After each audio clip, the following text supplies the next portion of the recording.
Welcome back to Don't Sweat the Small Stuff, and it's all small stuff. I'm your host, Lewis. Chapter 41. Avoid weatherproofing.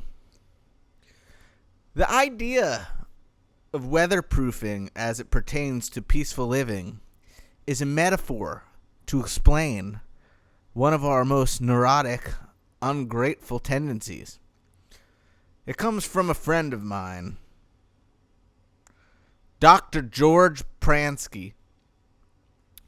Just as we can weatherproof a home for the winter by looking for cracks, leaks, and imperfections, we can also weatherproof our relationships, even our lives, by doing the very same thing.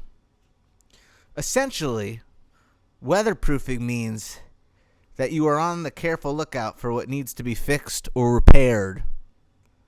It's finding the cracks and flaws of life and either trying to fix them or at least point them out to others. Not only does this tendency alienate you from other people, it makes you feel bad too. It encourages you to think about what's wrong with everything and everyone, what you don't like. So, rather than appreciating our relationships and our lives, weatherproofing encourages us to end up thinking that life isn't all it's cracked up to be.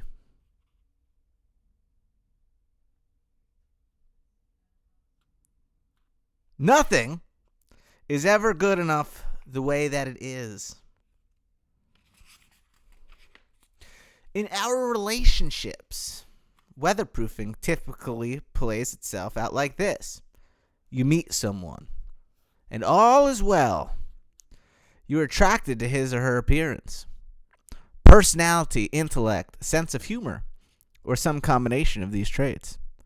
Initially, you not only approve of your differences with this person, you actually appreciate them.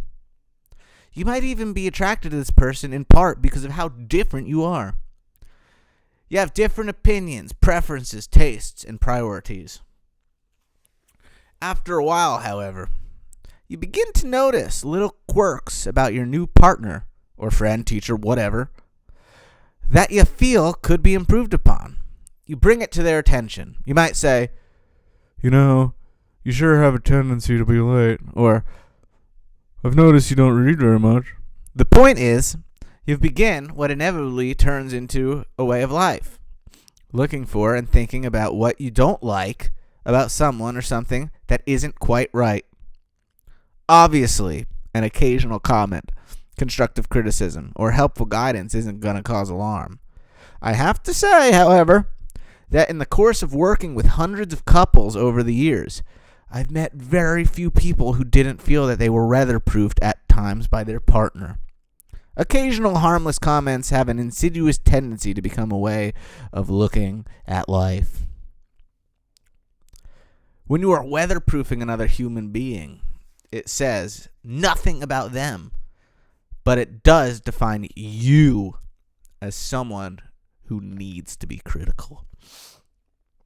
Whether you have a tendency to weatherproof your relationships, certain aspects of your life, or both, what you need to do is write off weatherproofing as a bad idea.